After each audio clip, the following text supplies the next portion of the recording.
The first time I saw Blackridge Estates, I knew it wasn't built for people like me. The wrought iron gates stretched high, the name carved in cursive gold letters like an unspoken warning.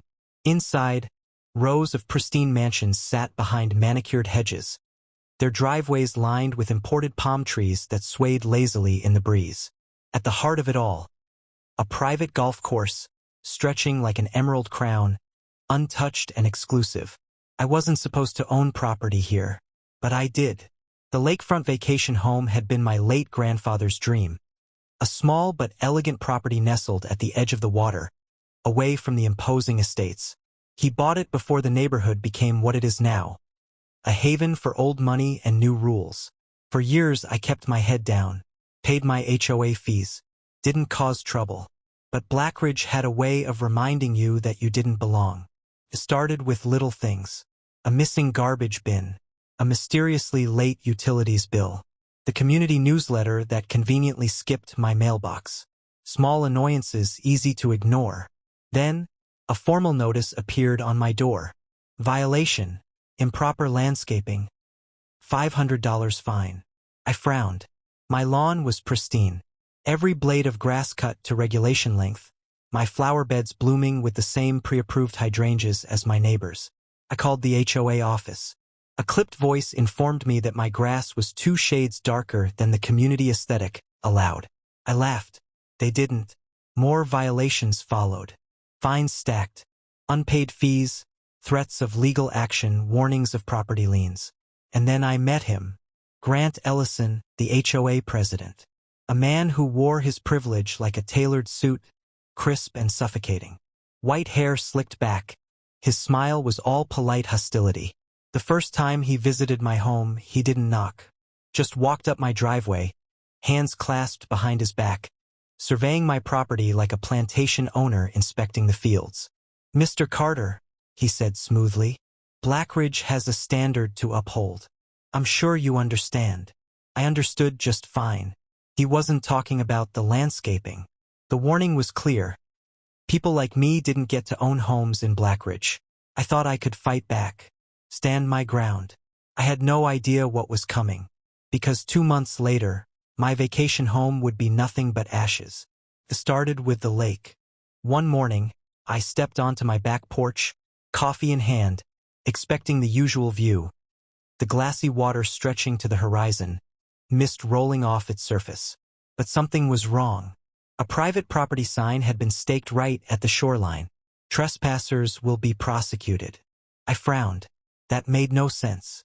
My property line extended to the water. I pulled out my deed, checked the boundaries. It was mine. The HOA had no claim to the lake. Still, I let it go. Then the power outages began. 3 nights in a row, my house plunged into darkness, while the glow from my neighbors' estates remained untouched. When I called the power company, they insisted there were no reported issues in my area. Then there were the letters, neatly typed notices, slipped under my door. "Your home does not align with the architectural harmony of Blackridge Estates. Non-compliance will result in forced measures." Forced measures? I took the letters to the HOA office. The receptionist, a woman with sharp red nails and an even sharper gaze, barely glanced at me. "These are just standard notices," she said. "Standard for who?" I pressed. She didn't answer. Then came the fire inspection. Grant Ellison showed up at my door himself. "Routine check," he said, smiling like a fox sniffing out a henhouse. Behind him stood 2 men in identical HOA jackets, their hands tucked into their pockets, eyes scanning my home. I crossed my arms. "Funny. No one else on this street is getting routine checks." Ellison chuckled. "Fire safety is especially important for homes with, well, older construction."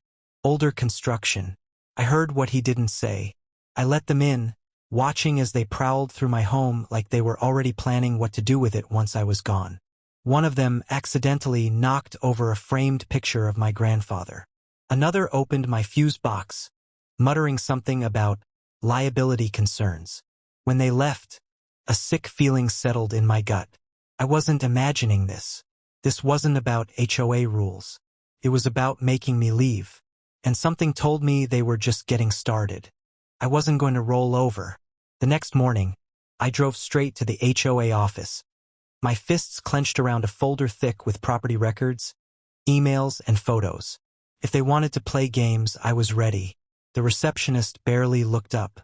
"Mr. Carter, do you have an appointment?"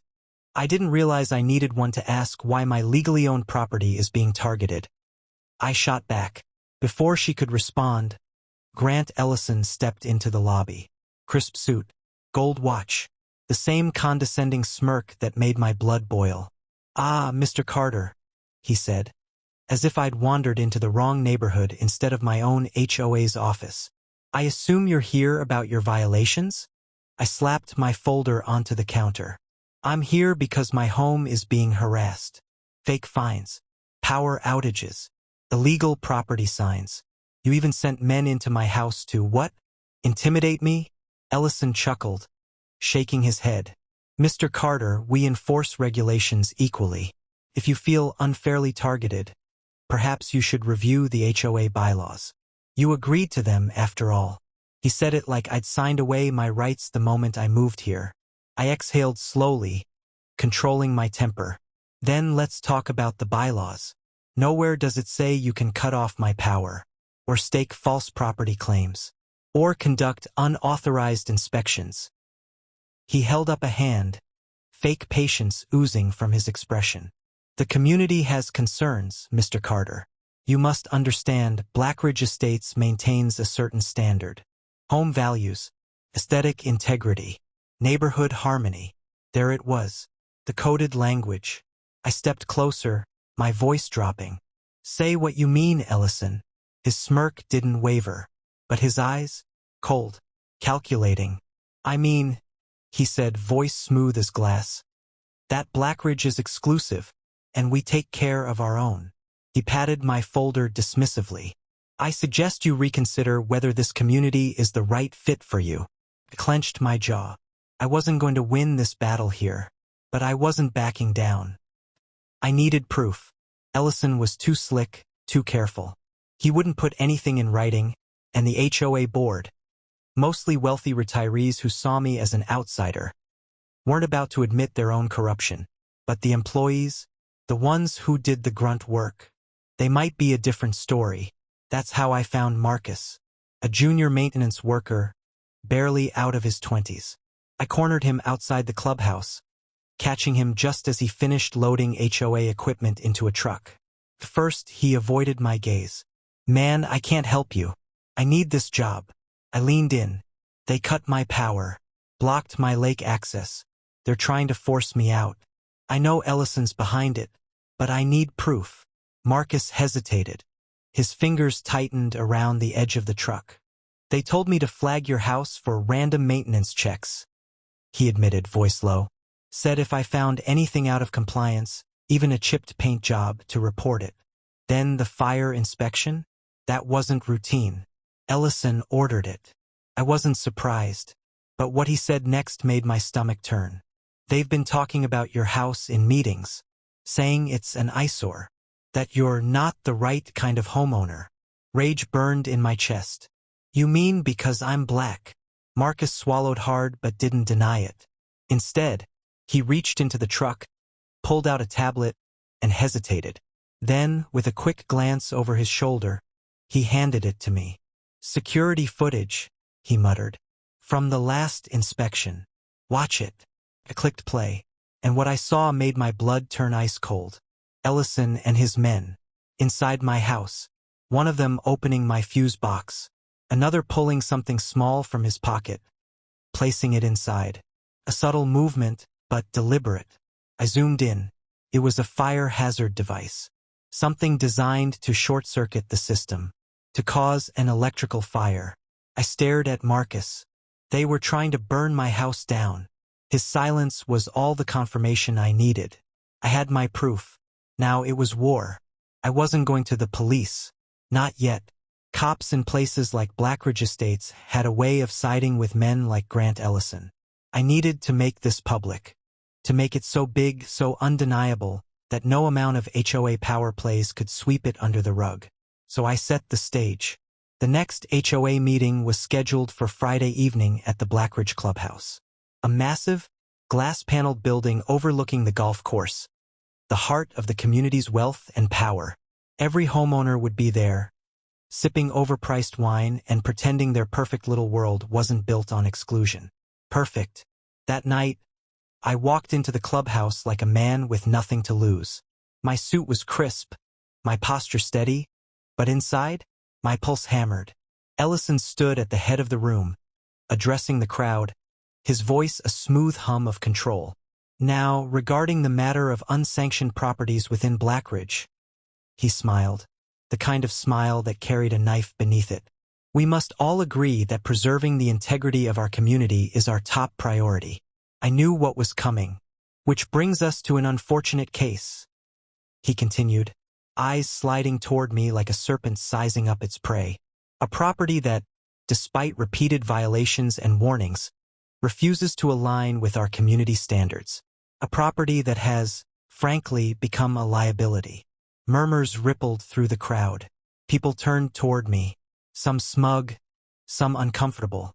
Ellison folded his hands behind his back. We've taken every legal measure to enforce compliance.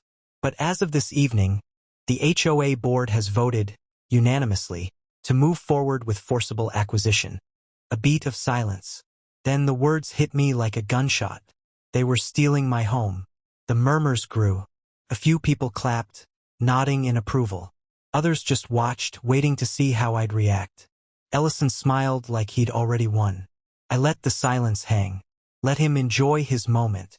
Then I exhaled, slow and deliberate, pulled out my phone, and pressed play. The clubhouse speakers crackled to life. Just flag his house for violations. Find anything, hell, make something up. We'll fine him until he either pays up or walks away. The room froze. Ellison's smile twitched. Fire safety is important. If something were to happen, well, let's just say accidents occur all the time. The insurance will cover it. Gasped. A few people turned to Ellison in shock. I took a step forward, my voice calm. That was recorded from an HOA meeting 2 weeks ago. I watched the realization dawn. Then I swiped again and played the security footage. On the screen, Ellison's men crept through my home. The moment the fire hazard device was placed in my fuse box played in slow motion. A woman in the crowd gasped. A man muttered, "Jesus Christ." Ellison's face paled. This is clearly fabricated. I wasn't finished. I turned to the audience.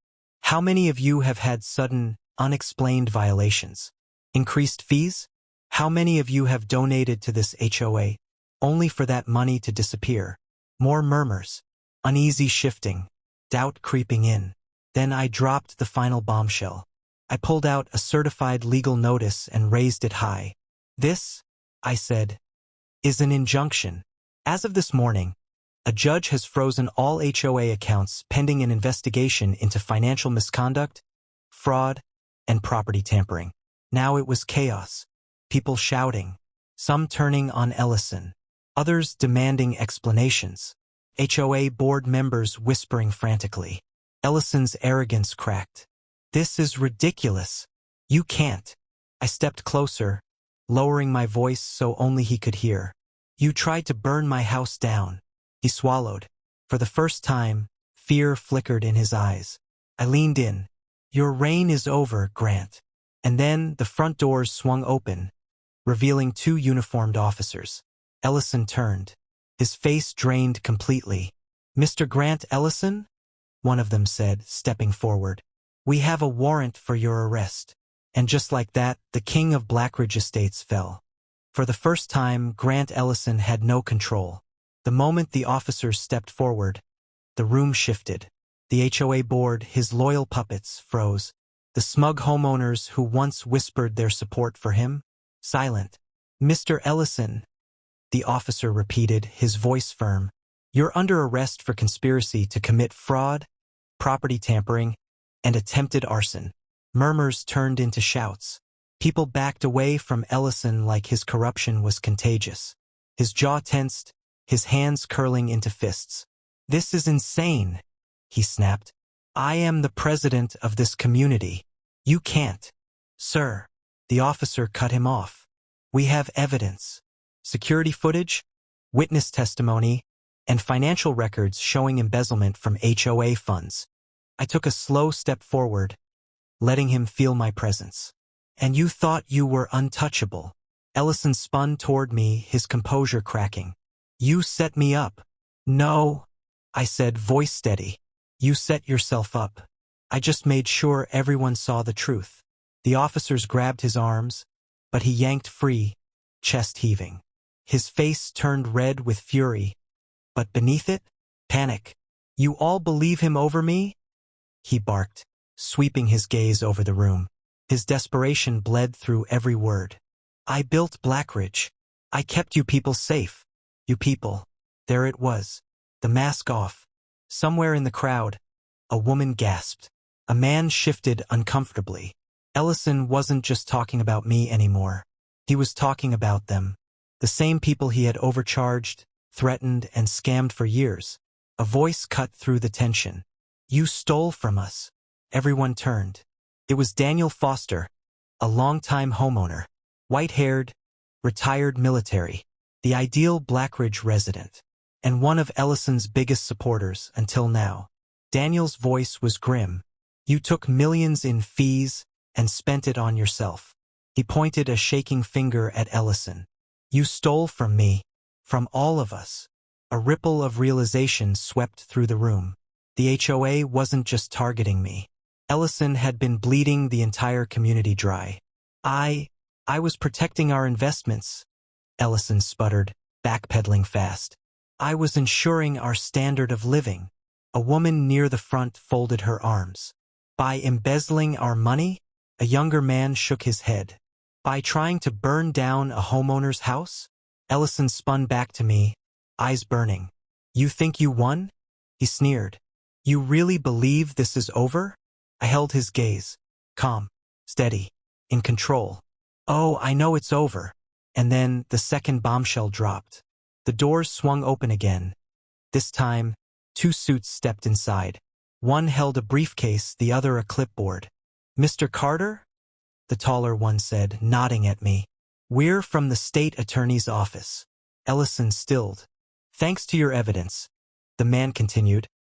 We've officially filed civil and criminal charges against Mr. Ellison and the HOA board. Someone gasped. Ellison's eyes widened. See? Criminal charges? His voice cracked.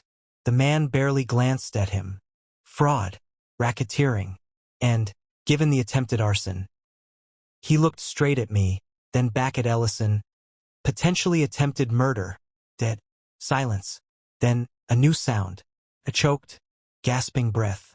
Ellison was suffocating under his own downfall. He lunged for the officers. You can't do this.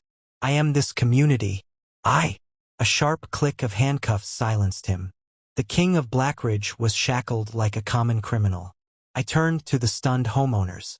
You all let him run this place unchecked for years. I let my gaze settle on the board members. Every single one complicit in his corruption. But you don't have to let him take you down with him. The man from the attorney's office stepped forward. If anyone has information regarding further financial misconduct, now would be the time to come forward. A beat. Then, I do. A woman stepped forward, one of the HOA accountants. Followed by another. Then another. 3 board members stood up. A homeowner in the back raised his hand. One by one, Ellison's empire crumbled. And as he was dragged out the doors, his face twisted in a mix of rage and pure terror. He wasn't just losing power. He was losing everything. The last time I saw Grant Ellison, he was being shoved into the back of a squad car. His suit, once crisp and perfect, was wrinkled. His slicked back hair, disheveled. But it was his eyes that stuck with me, wild, darting around like a trapped animal, still searching for a way out. There wasn't one. His charges stacked up fast. Fraud, embezzlement, racketeering. And after investigators reviewed the security footage, attempted arson. The news spread like wildfire. Within days, every major outlet ran with it. HOA president arrested in massive corruption and arson scandal. Luxury gated community rocked by shocking fraud scheme. Exclusive HOA targeted black homeowner in racist power play and lost. The same homeowners who once whispered behind my back. Now they were scrambling to distance themselves. The HOA board collapsed overnight, members resigning before the state could come after them too. And Ellison? His assets were seized. His bank accounts? Frozen. His reputation? Destroyed. He lost everything. The community changed after that. Not overnight. Not in some perfect, fairy tale way. But there were signs. The first time I walked around the lake after Ellison's arrest, people didn't look away like they used to. Some even nodded. A few had the decency to look ashamed. A week later, I got a letter in the mail. Not another fine. Not another fake violation. It was from Daniel Foster, the retired military homeowner who had confronted Ellison. I should have spoken up sooner. I should have seen it. I'm sorry for not being a better neighbor. A small thing, but real. And then the biggest change of all, the HOA was dissolved. The homeowners voted. And with Ellison gone, his power shattered, his cronies exposed. It failed. No more arbitrary rules. No more illegal fines. No more abuse of power. Blackridge Estates belonged to the people again. I stood on my back deck the night it became official, overlooking the lake. The moon rippled on the water. A breeze carried the scent of pine and earth. For the first time since I moved here, I could breathe. The weight was gone. And as I turned back toward my home, the home they tried to steal, to destroy, to erase, I smiled. Because I was still here. And they were not.